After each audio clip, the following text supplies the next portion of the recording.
सुना है किस्मत सब अपना अपना लेके आता है, किसी का किस्मत किसी से मिलता नहीं है, सबका नसीब अलग अलग होता है।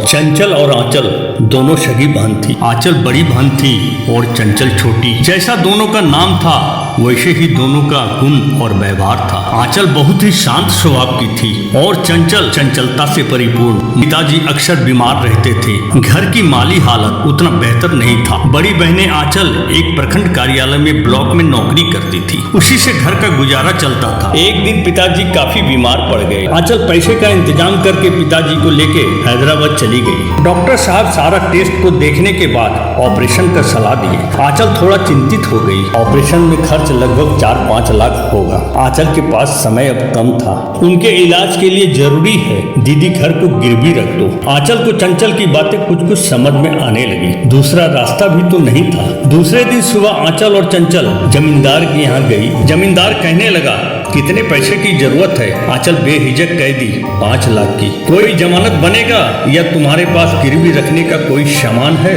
आंचल कहने लगी, चाचा आप पैसे दे दो, हम दोनों बहन थोड़ा थोड़ा करके वापस कर देंगे। पर जमींदार बिना जमानत को देने को तैयार नहीं हुआ। अंत में आंचल कहने लगी, बस घर का पेपर है, उसे आपके पास रख देती, उसके बदले मुझे पैसे दे दीजिए। जमींदार तैयार हो गया।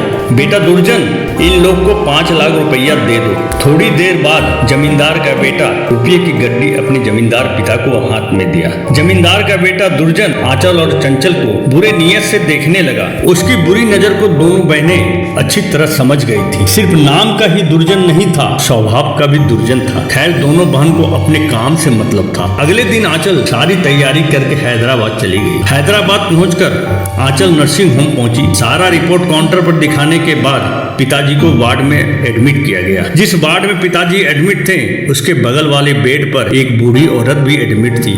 बगल में टूल पर एक युवक बैठा हुआ था। संभवतः उस बूढ़ी औरत का बेटा होगा। वो युवक अपनी माँ का काफी सेवा कर रहा था। वो युवक काफी मिलनसार और सुशील स्वभाव का था। आप लोग दिन में भेंट कर सकते हैं पर रात्रि में बाहरी व्यक्ति का रहना निषेध है। नर्स की बातें सुनने के बाद आंचल और युवक को रहने की समस्या आ गई थी। आंचल और युवक रूम देखने चला गया। रूम में 2 चौकी लगी हुई थी। शाम 7 बजे दोनों हॉस्पिटल से वापस रूम में आ गए। 1-2 दिन अपरिचित की भांति रहने लगे। धीरे धीरे दोनों में नजदीकियां बढ़ने लगी। आंचल को राहुल बहुत अच्छा लगने लगा। उसका स्वभाव, बोलने का भाव, बोली में काफी मिठास था। धीरे धीरे राहुल को आंचल अच्छा लगने लगा। राहुल मन ही मन सोचने लगा, माँ का हार्दिक इच्छा है कि मैं बहू ला दूं। इधर आंचल भी मन ही मन राहुल को पसंद करने लगा। राहुल का स्वभाव और शालीनता आंचल के दिल में उतर गया। पर कोई भी लड़की खुलकर कुछ बोल नहीं सकती। आंचल एक बात करना, अगर बुरा नहीं मानो तो तुम मेरे साथ शादी कर लो। इनकार मत करना आंचल, मेरे मन में कोई ऐसी भावना नहीं है। मैं माँ की खुशी के लिए तुम्हारा हाथ मांग रहा हूँ। आंचल हामी भरती। दोनों बातों बातों में बहुत करीब आ गई।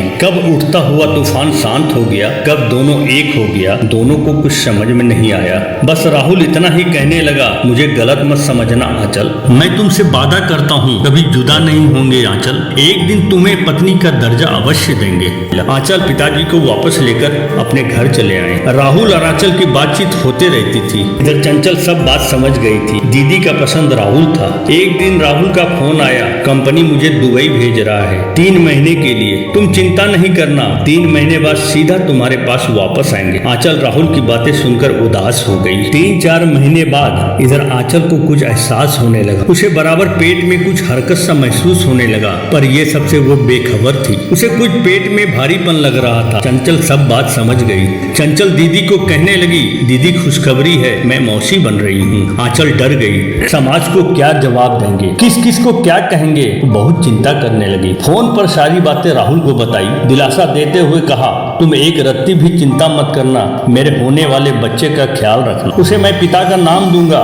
मैं बहुत जल्दी तुम्हारे पास आ जाऊंगा। कंपनी दुबई खबर भेजा कि राहुल को कुछ दिन और रहना है। एक दिन राहुल का मोबाइल कहीं गिर गया, कहीं नहीं मिला। उसी फोन में आंचल का नंबर था। अब आंचल से बात नहीं हो सकता था। काफी दिनों हो गया। आंचल राहुल का फोन का इंतजार करते करते थक गई। स्विच ऑफ आने लगा। कुछ दिन बाद राहुल के बच्चे की माँ बन गई। समाज के डर से दोनों बहन बच्चे को घर में ही रखती थी।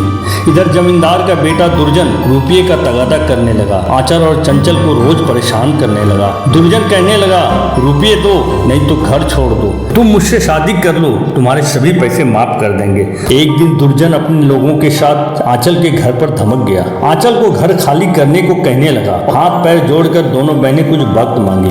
दुर्जन 1 हफ्ते का वक्त दिया। दोनों बहनें दुखी हो गई। दुर्जन के इस हरकत से आंचल की छोटी बहन चंचल कहने लगी, दीदी हम दुर्जन से शादी कर लेते हैं, घर भी बच जाएगा। आंचल गुस्से में चंचल को कहने लगी, दीदी के रहते तुम कैसे सोच ली?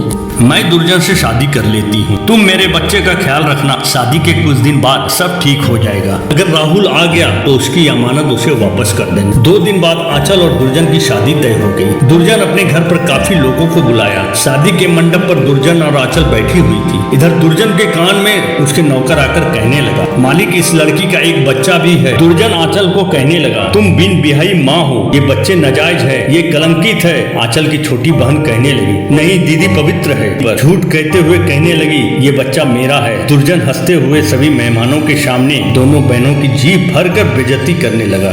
मुखिया जी अपने बेटे को पास बुलाया और आंचल को कहने लगा, ये मेरा बेटा उज्जवल इसी गांव में सरकारी स्कूल का शिक्षक है। अगर तुम्हें इतराज नहीं हो तो उज्जवल और चंचल का विवाह कर दे। आंचल मन ही मन बहुत खुश हो गई और कहने लगी, नहीं सज्जन चाचा, हमें कोई एतराज नहीं। आप बड़े बुजुर्ग हैं, जो निर्णय लेंगे सही लेंगे, आपकी आशीर्वाद की जरूरत है। इधर राहुल का फोन खो जाने के कारण वो आंचल से संपर्क नहीं कर सका। थोड़ी देर बाद राहुल को मैसेज आया, आंचल का नंबर मिल गया, मैं और माँ कल तुम्हारे पास आ रहे हैं। अगले दिन राहुल माँ के साथ आंचल का घर आया। आंचल माँ को प्रणाम की और राहुल को देखकर काफी रोने लगी। इधर सज्जन चाचा खबर भेजे आंचल को, आज शाम चंचल और राहुल की शादी गांव के मंदिर में होगा। शाम में सभी मंदिर में इकट्ठा हो जाना। सारी विधि विधान से आंचल और राहुल, चंचल और उज्जवल की शादी हो गई। सभी बुजुर्ग आशीर्वाद दिए। आंचल के आंचल में कुंवारी माँ का धब्बा सदा के लिए मिट गया। दोनों बहन राजी खुशी के साथ अपने अपने घर चली गई।